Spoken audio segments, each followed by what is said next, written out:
বলো বানানো না কেনা? বুঝতে পারছো আমি কি বলছি? বানানো না কেনা? ঝটপট কমেন্ট করে আমাকে একটু জানিয়ে দাও তোমরা কেমন। তো চলো, welcome back to my channel Sampada blogger. আবার একটা নতুন ব্লগ নিয়ে চলে এসেছি। আজকের ব্লগটা হচ্ছে আমার ঠাকুরকে দিয়ে।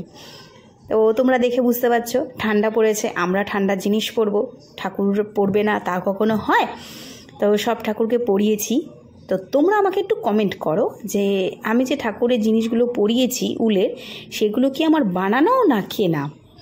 আর দেখবে যদি ঠাকুরকে মনের মতো করে সাজানো যায় না বন্ধুরা, আর মনের যদি শখটা থাকে সেটা যদি পূরণ করতে পারি না, দেখবে মনের ভেতর থেকে একটা আলাদা একটা আনন্দ। আমার তো ভীষণ আনন্দ লাগে, আর ঠাকুরকে সুন্দর করে সাজাতে পারলে আমার ভীষণ আনন্দ, ভীষণ ভীষণ।